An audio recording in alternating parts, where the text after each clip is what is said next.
আসসালামু আলাইকুম সুপ্রিয় হবু সহকর্মীবৃন্দ, আশা করি ভালো আছেন এবং সুস্থ আছেন। কিছুক্ষণ আগেই আপনারা চাকরির পরীক্ষা দিয়ে এখন হয়তো ক্লান্ত আছেন, কিন্তু মনে মনে চাইছেন প্রশ্নগুলা মিলাতে। ইতিমধ্যে কেউ কেউ প্রশ্নগুলা মিলিয়েও ফেলেছেন এবং টেনশন করছেন আপনার কতগুলা ভুল গেল, অথবা এতগুলা ভুল গেলে আপনার জবটা হবে কিনা বা আপনার টিকার সম্ভাবনা কতটুকু। তাহলে চলুন আজকের প্রাইমারির বাংলা 19-এর প্রশ্নের সমাধানের সাথে সাথে কতগুলা বাংলা থেকে আপনার পারা উচিত ছিল বা আপনার সাথে যারা প্রতিযোগী ছিল তারা কমপক্ষে কতগুলা পেরেছে সেটার একটা আলোচনা করি, সাথে উত্তরগুলো দেখে নেই। তাহলে চলুন শুরু করা যাক। আচ্ছা, শুরু করার আগে অবশ্যই আপনারা আমার চ্যানেলটিকে সাবস্ক্রাইব করে রাখবেন, তাহলে প্রাইমারি সংক্রান্ত অনেক তথ্য পাবেন। সেটা হচ্ছে পরীক্ষা হোক অথবা প্রাইমারিতে জব হওয়ার পরে প্রাইমারি রিলেটেড হোক, অনেক তথ্যই পাবেন। তো সাবস্ক্রাইব করে রাখবেন। তাহলে চলুন শুরু করি। প্রথমে বাংলার যে প্রশ্নটা এসেছে সেটা হচ্ছে, নিচের কোনটি তৎসম শব্দ? তৎসম হচ্ছে তাহার সমান বা সংস্কৃত শব্দ থেকে যে শব্দগুলো বাংলাতে এসেছে সেগুলোকে তৎসম শব্দ বলে। তে এরকম একটা শব্দ হচ্ছে নারিকেল। এটা যারা তৎসম শব্দ মাঝে মাঝে পড়ে তাদের জন্য অনেকটাই সহজ, এবং ম্যাক্সিমাম ক্যান্ডিডেট এই নারিকেল শব্দটা লিখতে পারবে। এরপরে আসছে হচ্ছে ব্যাকরণের কাজ কী, যেটা ব্যাকরণ পড়তে গেলে প্রথমেই আসে ব্যাকরণের কাজ কী। এটা হচ্ছে ভাষার অভ্যন্তরীণ শৃঙ্খলা রক্ষা করা। এটাও সবাই পারবে, অর্থাৎ প্রথম দুইটা প্রশ্ন সবাই পারবে এমনই। তারপর পাছে লোকে কিছু বলে, কবিতা পাঠকের মনে কোন আচরণের উদ্রেক ঘটায়। যারা পাশের লোকে কিছু বলে কবিতাটি পড়েছে তারা এটা খুব সহজেই পারবে। তো ধরে রাখেন যে এটা 70-80% মানুষ পারবে, কারণ পিছনের মানুষ একটা লোককে কি কথা বলে তার যাত্রাকে বা তার অগ্রগতিকে থামিয়ে দেয়, সেইটাই এই কবিতার আলোচনার বিষয় ছিল। অনেকেই কবিতাটা পড়েছেন এবং তারা পারবেন। এটা হচ্ছে সংকোচ। আসলে পিছনের লোকে আমাকে কি বলবে এই চিন্তা করে আমি যখন আগাবো না, সেটাই হচ্ছে আমার সংকোচ। এই সংকোচের জন্য আমরা অনেকেই অনেক কাজ করতে পারি না। এই জন্য এই পাশে লোকে কিছু বলে কবিতাটায় পাঠকের মনে সংকোচের যে উদ্রেক ঘটায় এই বিষয়টাকে তুলে ধরা হয়েছে। স্টপ জেনোসাইড, এরপর একটা হচ্ছে স্টপ জেনোসাইড প্রামাণ্য চলচ্চিত্রের মূল বিষয়বস্তু কী? স্টপ জেনোসাইডটা হচ্ছে জহির রায়হানের একটা চলচ্চিত্র।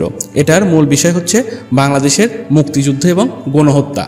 এখানে দেখেন গণ অভ্যুত্থান আছে। গণ অভ্যুত্থান হচ্ছে টোটালি পরের বিষয়, সেটা হচ্ছে 90-এর দিকের কথা, ভাষা আন্দোলন 52-এর দিকের কথা, আগরতলা মামলা, এটাও হচ্ছে আগের কথা। কিন্তু মুক্তিযুদ্ধে যে গণহত্যাটা হয়েছিল সেই গণহত্যা নিয়ে এই স্টপ জেনোসাইড চলচ্চিত্রটা তৈরি হয়েছে, যেটা হচ্ছে পরিচালক ছিল জহির রায়হান।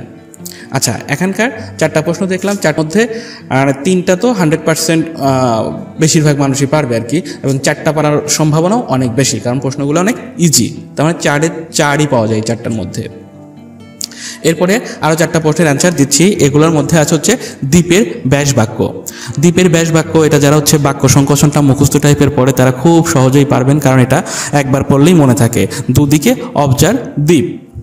এরপরে আছে 71-এর দিনগুলা, একদম পরিচিত। 71-এর দিনগুলো হচ্ছে জাহানারা ইমামের লেখা। 71-এ তার হচ্ছে একটা ছেলে হারিয়ে গিয়েছিল যুদ্ধের সময়, সেই ছেলেকে নিয়ে তার হচ্ছে কেমন কাটছিল দিনগুলা, সে হচ্ছে সেই সময়ের যে দিনলিপি বলে সেই দিনলিপিটা সে লিখেছিল, যেটা পরে খুব আলোচিত হয় আর কি। 71-এর দিনগুলো হচ্ছে জাহানারা ইমামের।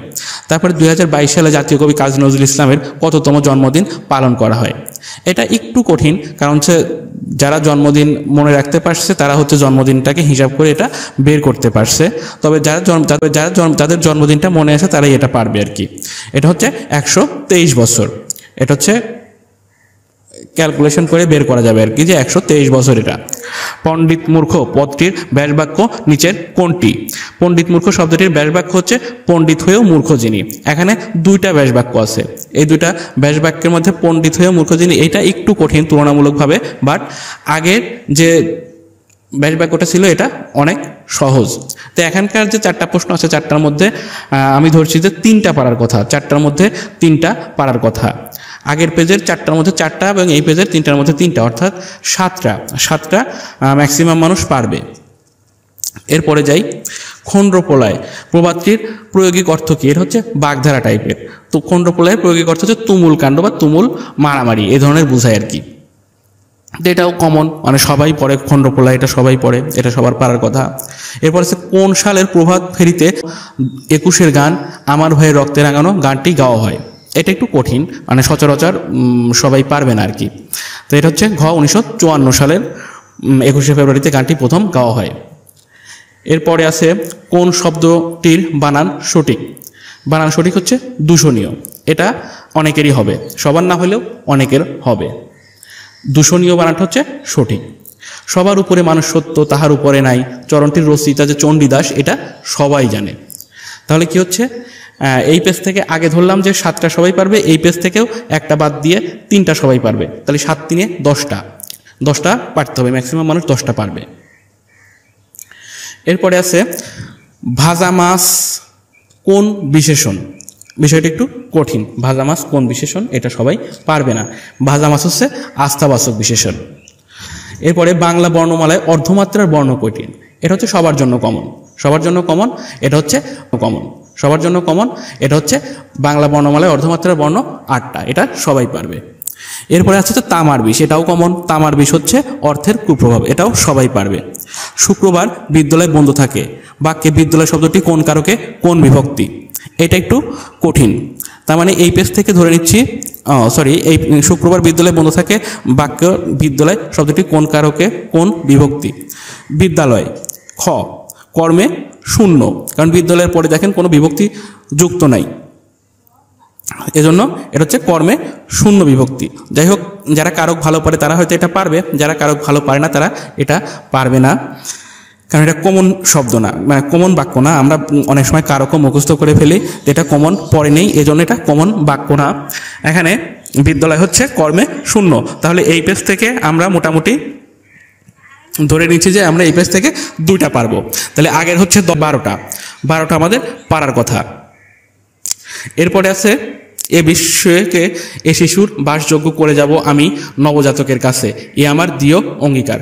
পংক্তিটির রচয়িতাকে সুকান্ত ভট্টাচার্য, যাকে আমরা কিশোর কবি বলে চিনি, সে হচ্ছে এই পংক্তিটি রচনা করে গেছেন। এটা কমন, কারণ এটা হচ্ছে একটা পপুলার উক্তি বলে আর কি, এটা সবাই পড়ে, এটা সবাই পারবে। এরপরে আছে শীতার্থ শব্দটির সন্ধিবিচ্ছেদ কোনটি। তাহলে শীতার্থ শব্দের সন্ধিবিচ্ছেদ এটাও কমন, আমরা সবাই পড়ি, শীতযোগ ঋত, শীতার্থ, এটাও সবারই পারার কথা। এরপরে যেটা আছে সেটা হচ্ছে একটি কবিতা পড়া হবে, তার জন্য কি ব্যাকুল প্রতীক্ষা মানুষের, কখন আসবে কবি, কখন আসবে কবি। পংক্তিটির রচয়িতাকে নির্মলন্দী গুণ। এই লাইনটা নিয়েও অনেক আলোচনা হয়, এই লাইনটা নিয়ে অনেক আলোচনা হয়, সেহেতু এটাও অনেকেরই পারার কথা। তারপরেও আমি ধরছি যে এই 3টার মধ্যে থেকে একটা বাদ দিয়ে 2টা পারার কথা, তাহলে আগের 12 আর হচ্ছে 2 14। এখন বাংলাতে মানে 14টা পারার কথা, 14টা না হলেও অন্তত আরও এক বাদ দিয়ে 13টা, আরও এক বাদ দিলে 13টা না হলে আপনার জন্য অনেকটা সমস্যাই। মানে বাংলাতে যারা 13 পাবে তারা মোটামুটি মানে সার্বিকভাবে একটা ভালো নাম্বার আশা করতে পারে, কারণ বাংলাতে 13 নাম্বার মানে এখানে একটা অনেক ভালো নাম্বার। এবং কেউ 13ও বেশি পাবে, যারাই টিকবে তারাই দেখা যাবে যে বাংলাতে কমপক্ষে 13 পেয়েছে। আপনি যদি বাংলাতে 13 কম পান তাহলে সেক্ষেত্রে অন্যগুলো আবার যদি আপনি খুব বেশি ভালো না করতে পারেন তাহলে আপনার জন্য একটু সমস্যাই। আর যারা বাংলাতে 13 পাবেন বা 13 বেশি পাবেন তাহলে তো কোনো কথাই নাই, তবে যারা মোটামুটি 13 পাবেন তাদের জন্য অনেকটা ভালো নাম্বার আর কি। তো আশা করি সাথে থাকবেন এবং সাবস্ক্রাইব করে রাখবেন। এর পরবর্তীতে আমি অন্য সমাধানগুলো ধীরে ধীরে দেওয়ার চেষ্টা করব। বাংলার পরে এখন হয়তো সাধারণ জ্ঞানের সমাধানটা দেওয়ার চেষ্টা করব। তো হবু সহকর্মীরা, দেখা হবে, জব পাইলে দেখা হবে। ভালো থাকবেন, সুস্থ থাকবেন, আল্লাহ হাফেজ।